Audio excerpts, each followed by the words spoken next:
All right, 2 Kings chapter 5. I am beginning in verse 1, and I encourage you to read along, reading from the Message Bible. We have it on the screens. Here's verse 1. And let me say this in advance. The part I'm really trying to get to is all the way at the end of the chapter. But you can't really understand the end without understanding the beginning. Y'all with me? All right, because some of y'all saying, Pastor could have read that at home. You could have too. But that's why we're doing it in church together. Here's verse 1. Naaman was a general of the army under the king of Aram. He was important to his master. His master is the king, who held him in the highest esteem because it was by him that God had given victory to Aram. A truly great man, but afflicted with a grievous skin disease. This means that Naaman was a wonderful guy who had done a lot for his king, but Naaman suffered from a skin disease called leprosy. The Old Testament book of Leviticus describes much about leprosy. It caused blotches to break out all over the skin. And for the Jews, they were considered ceremonially unclean as long as the blotches were present. Naaman is not a Jew. Naaman is of Syrian descent, but he is stricken with the same skin disease. Here's verse 2. It so happened that Aram, on one of its raiding expeditions against Israel, captured a young girl who became a maid to Naaman's wife. One day she said to her mistress, that's what they call the mistress of the house. This is not an episode of Cheaters. This is a different kind of mistress here.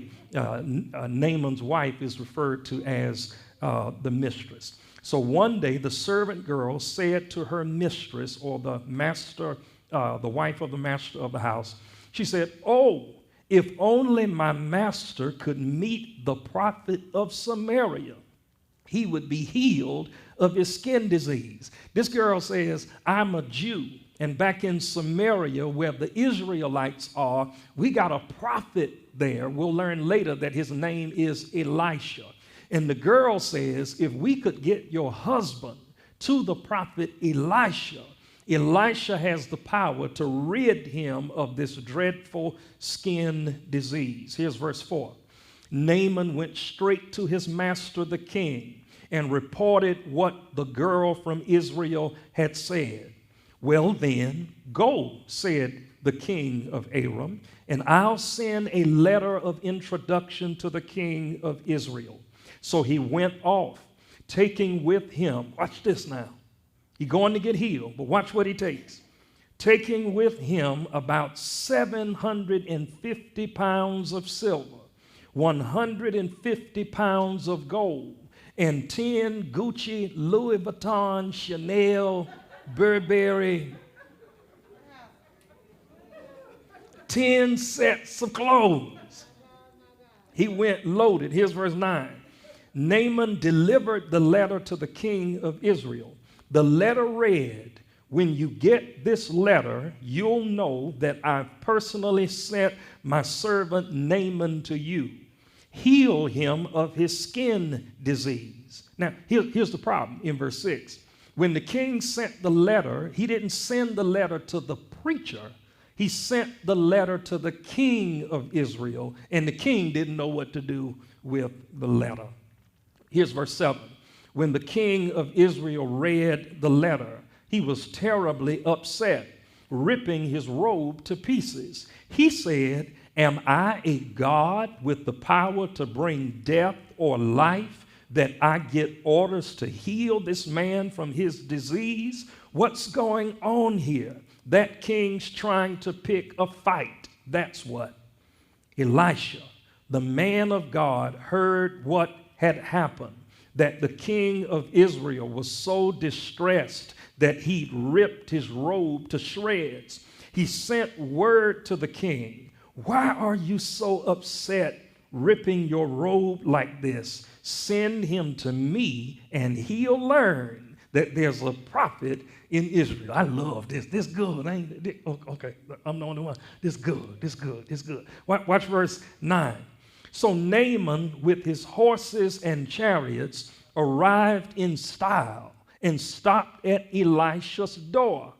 Elisha sent out a servant to meet him with this message. Now remember, Naaman has leprosy. A girl who works in his house said that if you could get to Israel, there's a preacher there, a prophet, who can take your leprosy away. Naaman goes to the king. The king sends a letter. The letter goes to the king of Israel. Elisha gets word of the letter. Naaman and all of his entourage show up at Elisha's house. He got 750 pounds of silver, 150 pounds of gold, and he got some bad threads that he is hoping to drop on this preacher in response to the healing. Now, the first thing that does not occur, Elisha doesn't even get up off of his chair to come to the door. That's a preacher right there. Doesn't even get up off of his chair to come to the door. Here's verse 10. Elisha sent out a servant to meet him with this message. Here's what I want you to do, Naaman. Go to the river Jordan, which was a dirty river, and immerse or dip yourself 7 times. Your skin will be healed, and you'll be as good as new. Naaman lost his temper. He jumped on his heels saying, I thought he'd personally come out and meet me, call on the name of God, wave his hand over the diseased spot, and get rid of the disease. The Damascus rivers, Abana and Pharpar, are cleaner by far than any of the rivers in Israel. Why not bathe in them? I'd at least get clean. He stomped off mad as a hornet. Now, he the one with the leprosy.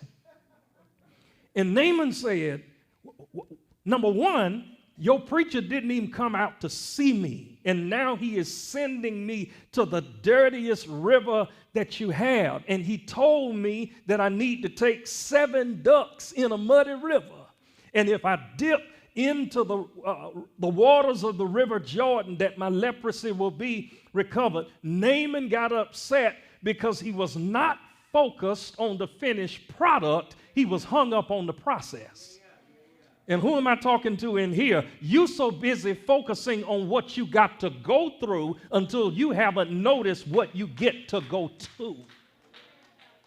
Because sometimes you got to go through it in order to get to it. And some of us are so hung up on the process until we haven't learned how to appreciate the finished product. Somebody ought to type in the chat, get over the process, get over the process, get over the process. If you don't know how to spell process, type get over something that looked like process. Watch verse 13. So Naaman is mad. He got leprosy and he's mad now. Here's verse 13. But his servant caught up with him and said, Father, if the prophet had asked you to do something hard and heroic, wouldn't you have done it? So why not this simple, wash and be clean? Reason came to Naaman in between verse 13 and 14, and here's 14. So he did it. He went down and immersed himself in the Jordan 7 times. Following the orders of the holy man. His skin was healed. It was like the skin of a little baby. He was as good as new. Some of y'all saying, get me some of that Jordan River water. I can rub on me. Here's verse 15. He then went back to the holy man. He and his entourage stood before him and said, I now know beyond a shadow of a doubt that there is no God anywhere on earth other than the God of Israel. In gratitude, let me give you a gift. Now remember, he came loaded. 750 pounds of silver, 150 pounds of gold, some bad thread, silk, wool, not them twins, Polly and Esther. No, he brought some bad threads. Watch Elisha's response in verse 16. As God lives, Elisha replied, the God whom I serve, I'll take nothing from you. Naaman tried his best to get him to take something, but he wouldn't do it. Does anybody know why he wouldn't do it? I'm going to tell you since we ain't in Bible study. So since I'm up here and y'all out there, let me tell you why he didn't do it. One of the reasons he didn't do it is because the blessings of God are not for sale. You can't buy healing. You can buy medicine, but you can't buy healing. You can't buy deliverance. You can pay for counseling, but it's going to take God through the Holy Spirit to bring some deliverance to your address. So you can't pay for the blessings of God. But here's a second reason that Elisha didn't want to take his money. It was because Elisha didn't want anyone to have anything over him. And you got to be careful about taking stuff for some folks because they'll be holding it over your head for the next 20 years. They're saying, you remember that $50 I gave you? That was in 1967 you gave me them $50. Some folks will always be holding it over your head. And Elisha said, it's not that kind of party. That is not how we're going to do this. All right, so here's verse 17. I love Naaman, who has just gotten converted in this chapter. After he tried and tried and tried in verse 16, then verse 17 says, if you won't take anything, said Naaman, let me ask you for something. Give me a load of dirt, as much as a team of donkeys can carry, because I'm never again going to worship any god other than God. Here's his problem. Verse 18. He said, but there's one thing for which I need God's pardon. He's saying, I'm asking God to forgive me for something that I've done and something that I'm going to do again. Now, ordinarily, this kind of prayer don't work with God. You can't pray preemptive prayers of forgiveness. You can't say, Lord, forgive me for what I'm getting ready to do. You cannot pray preemptive prayers. This is a special circumstance here. So Naaman says in verse 17, give me some dirt that I can take back to my hometown because I only want to worship your God. He said, but in verse 18, he said, but there's one thing for which I need God's pardon.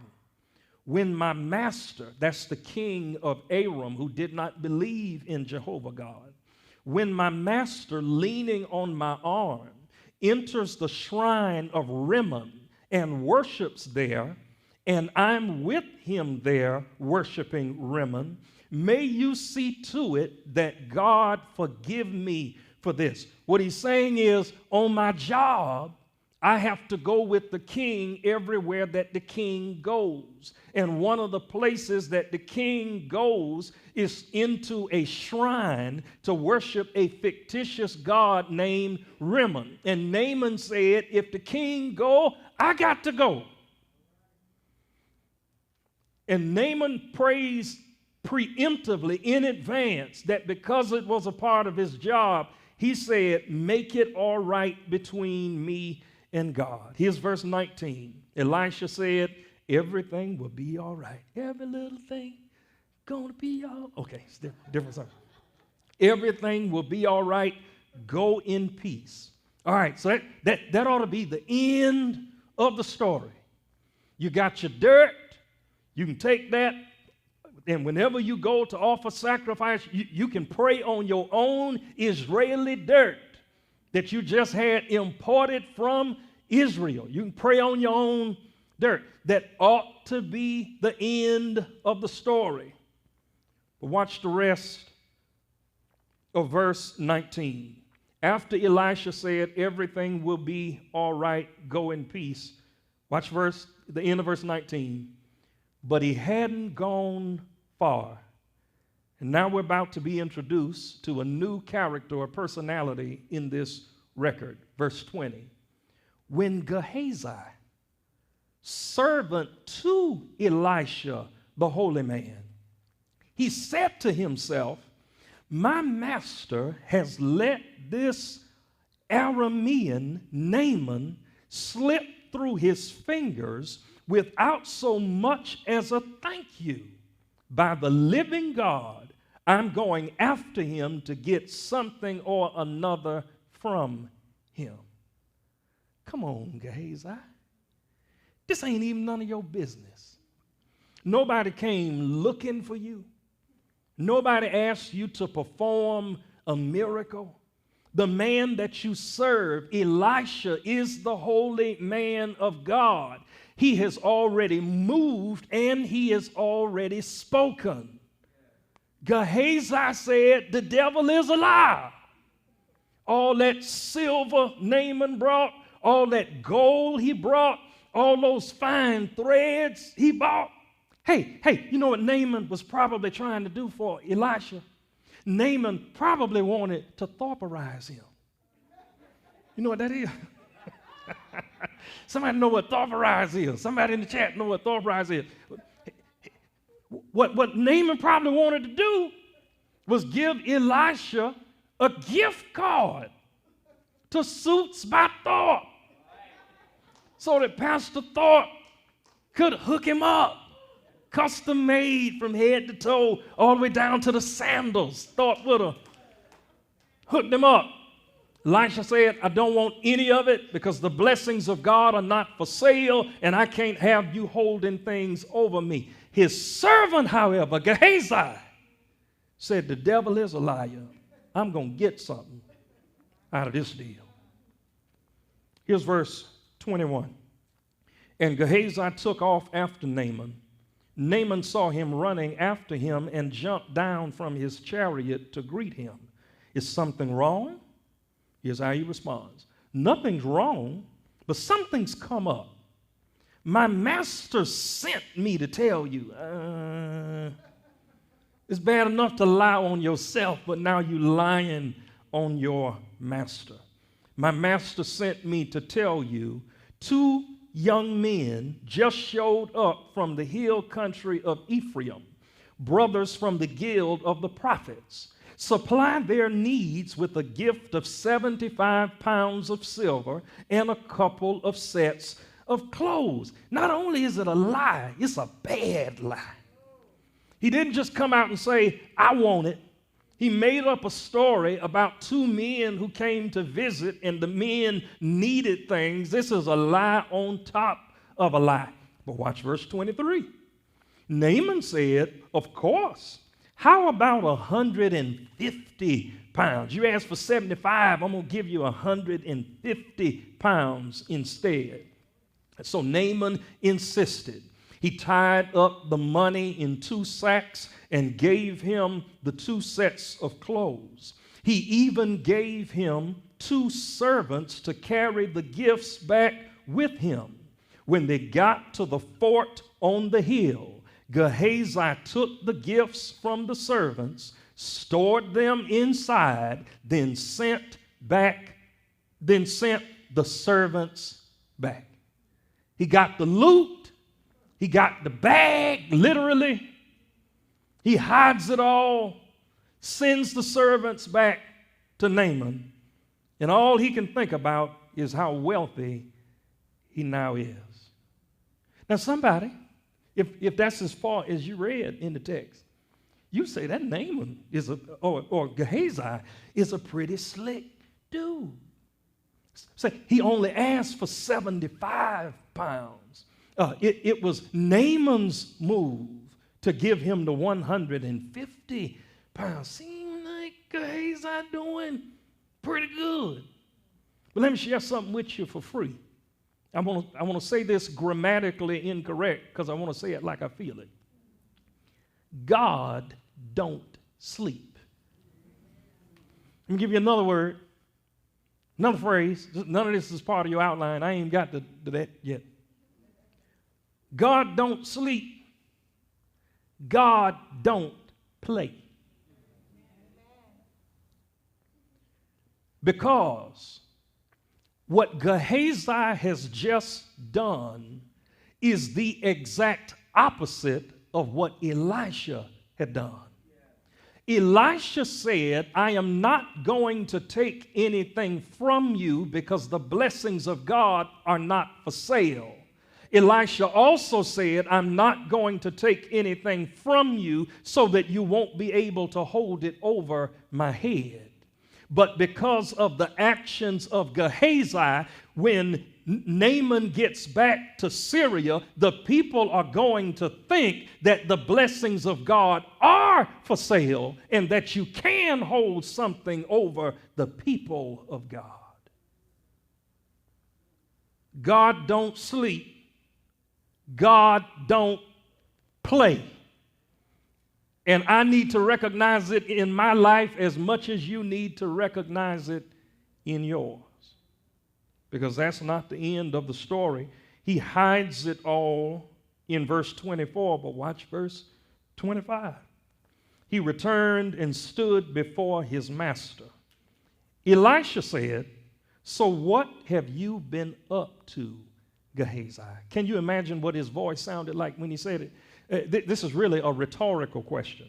A rhetorical question is a question you ask when you really don't expect a response. My parents at times used to ask me rhetorical questions like this. Who do you think you talking to? Says Deshauna, there was only one right answer to that question, and it was a lie. The answer to that question was nobody. We didn't have slickness at 5533 Belafonte Drive. We didn't say, well, mother, seeing as how you and I are the only one in the room, you must be one. Oh, Jesus. Y'all would have never met me. I'd have never made it to faith. I'd be buried in the backyard. My third grade teacher still be looking for me because I'd have came up missing.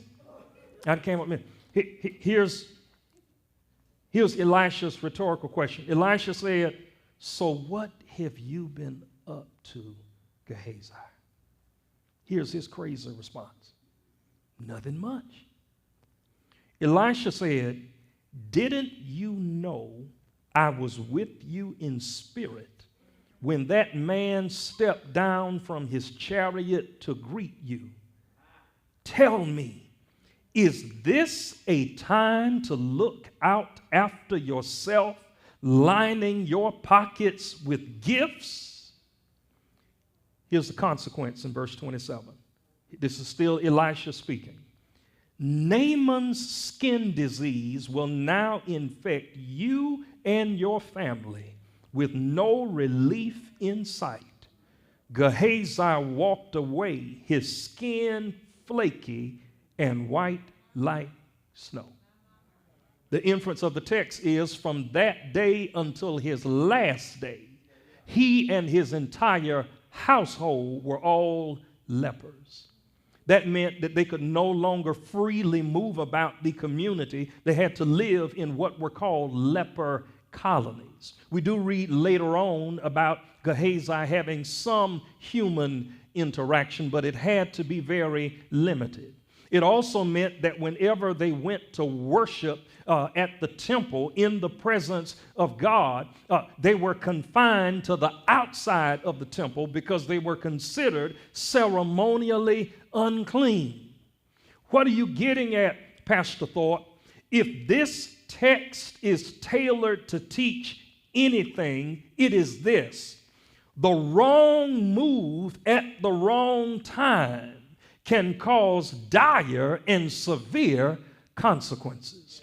What we know about Gehazi is he was a good person who did a dumb thing. But I want to prove to you as best I can with the time that we have left this morning. I won't be able to get through all 3 points, but I want to prove to you in the time that we have left this morning, I want to prove that everything that Gehazi needed, he already had. But in a temporary lapse of judgment, he failed to see it. That's God's warning to me. That's God's warning to you. Is that, and here's the title, now is not the time to make the same kind of mistake that Gehazi made. And what I want to do is to break this mistake into several pieces that you can take home with you this morning. Here's the first piece. Now is not the time to give up. Now is not the time to give up. The book of Galatians chapter 6 says that we should never grow weary in doing right, for in due season we will reap if we don't give up. Let me hit that for you again. Never grow weary of doing the right thing, because in due season, Pastor, when is due season? When my stuff is due. In due season, you will reap if you do not give up. What am I getting at? Someone in here is in a season of obedience, but that season is uncomfortable. Can I help you? Somebody is in a season of obedience. You are walking in exactly the place that God wants you to be, but it's uncomfortable. You do know that sometimes God will put you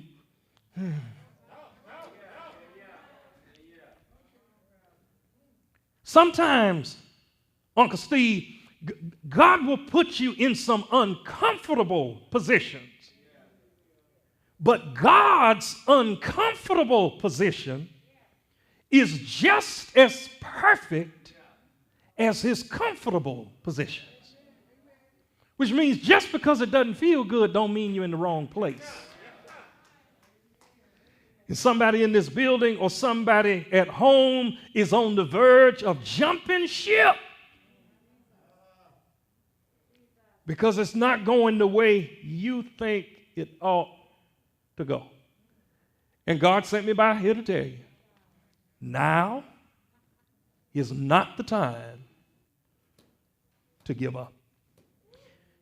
Naaman or Gehazi, his name is mentioned 12 times in the Old Testament. Right in between chapter 4 and chapter 8, his name is mentioned 12 different times. 10 out of the 12 times when his name is mentioned, he is mentioned in conjunction with being the servant of Elisha. I'm not making it up. If you look in chapter 4, 2 Kings chapter 4 and verse 12, just the first statement in verse 12. Here's how it reads.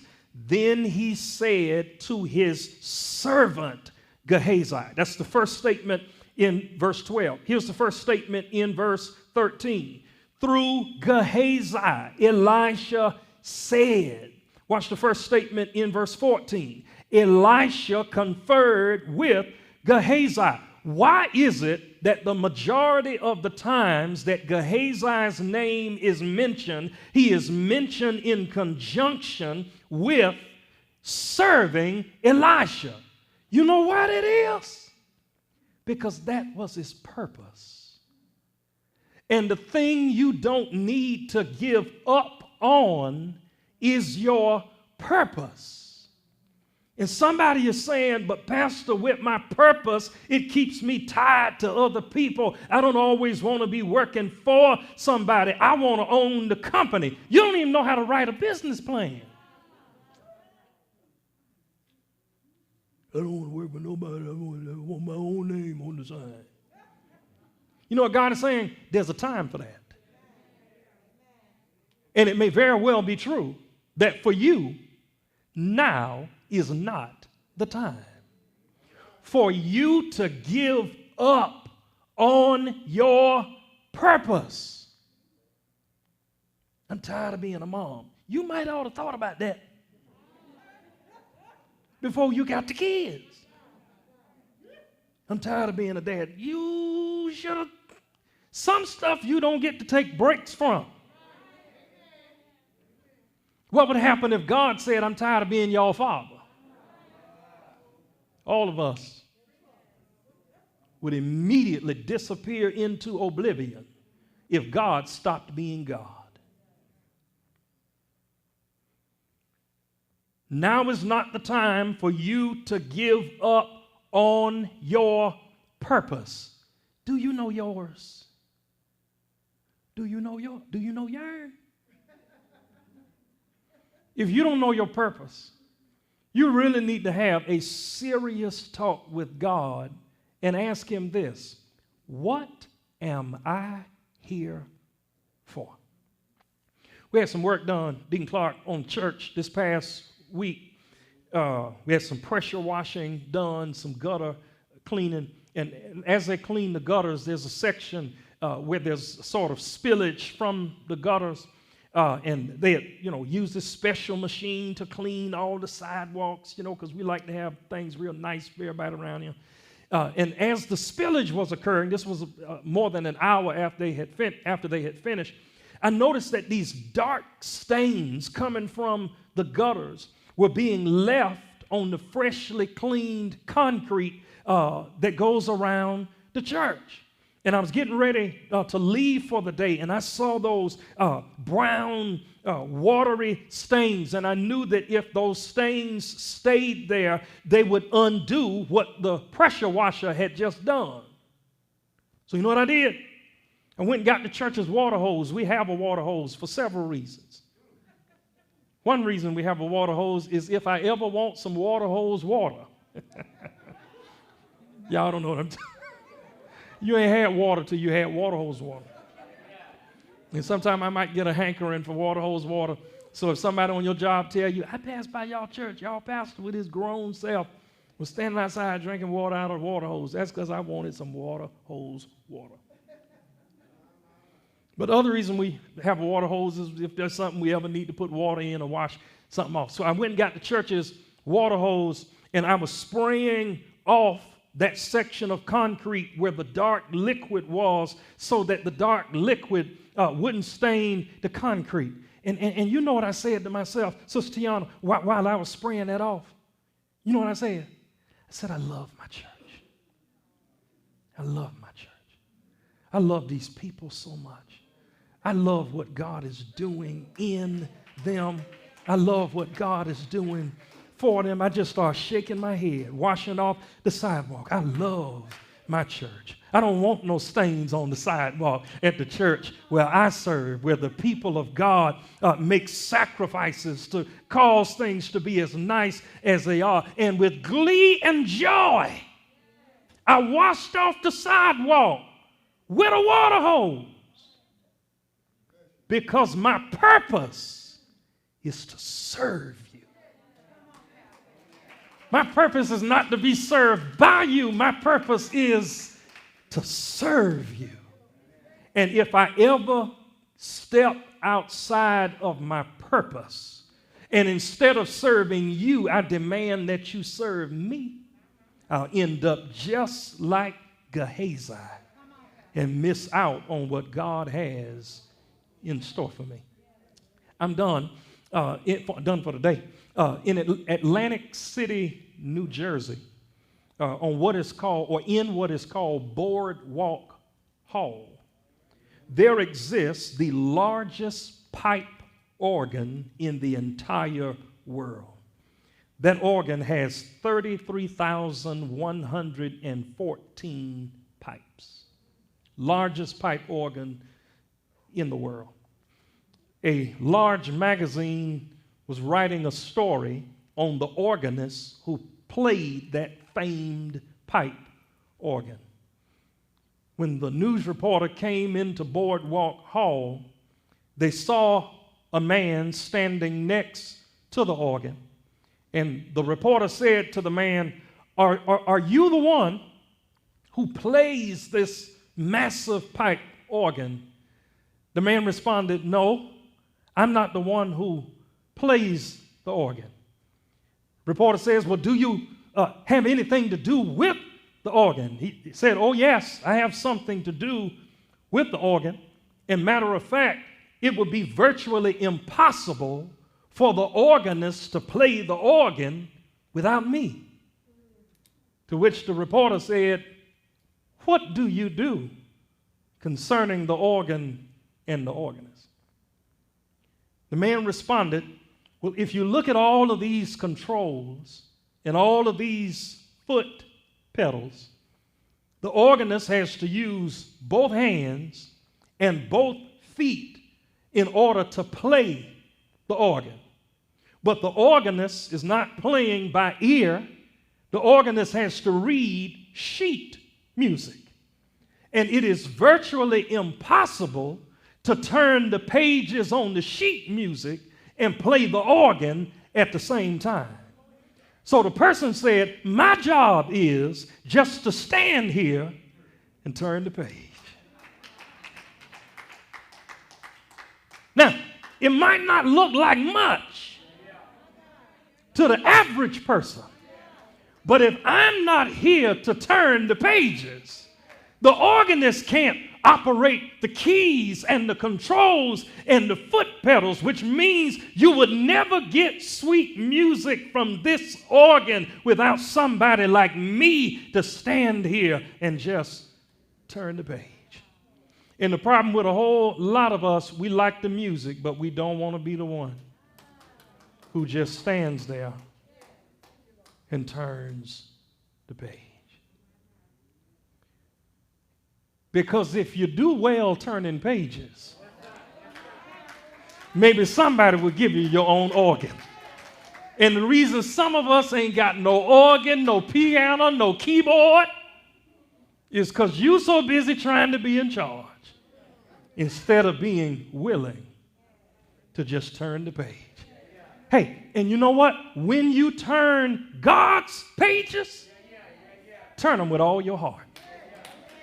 You know what that means? I don't care what I'm doing for God. I'm not going to half do it. I'm not going to quarter do it. And if I can't whole do it, I'm going to find somebody else to help me do it. Why? God rewards those who know and are willing to turn pages. So that's what I'm doing for the rest of the day. I'm just turning the page. Lord, what role is it have you assigned to my hands that will bring you honor and will bring you glory? My name doesn't have to be in lights. My name doesn't have to be on a sign. My name is Kevin Wendell Thorpe. I live at, ain't gonna tell you, because if you had my name and my address, you might try to show up. My name is Kevin Wendell Thorpe because my mama and daddy named me Kevin Wendell Thorpe. On April 28th of 1998, which was a Tuesday, 25 members in this church decided to give me a new name. Pastor. So, what a lot of people refer to me as is Pastor Kevin W. Thorpe. It's somewhere everywhere. On the side of the van, on official documents, Pastor Kevin W. Thorpe. So, Charlene, when I die, I don't need nobody to call me Pastor. I don't need to hear Kevin. I don't need to hear the W. I don't need to hear the Thorpe. Just got one thing I want to hear when I leave this side and get on the other side. Ain't got to call me Reverend, ain't got to call me Doctor. Just got one thing I want to hear. Servant of God, well done. You've been faithful over a few things. Come on up a little higher. I'll make you ruler over many things. Serve. Just call me servant. And what God was trying to do with Gehazi, same thing he's trying to do with somebody in here. He's trying to get you to recognize that if you can serve well, one day you'll be served well. But if you're not willing to serve, God is not going to give you promotion if you don't practice excellence where you already are. I'm done. We're standing. That's how y'all really know we're on the way home. One of the actors that I really admire is Harrison Ford. Some of you know Harrison Ford from a number of different movies. The movie Fugitive, where he's on the run, that's Harrison Ford. Indiana Jones, that's Harrison Ford. One of the main breakthrough roles that Harrison Ford had for the Star Wars fans was Han Solo. Played Han Solo in all of the Star Wars movies. Funny thing about that, he never showed up to a casting call. Prior to Star Wars, he had only had small roles. Very few of those roles was his name even mentioned in the credits. In one of his first roles, he was just referred to as the bellboy. His name wasn't even associated with it. And so he was in between acting gigs, and he had learned the trade of carpentry. And George Lucas, who was the head of the Star Wars franchise, they were preparing the first movie, and they were at the studio, and they needed a door put into a wall. And Harrison Ford was hired to put the door in the wall.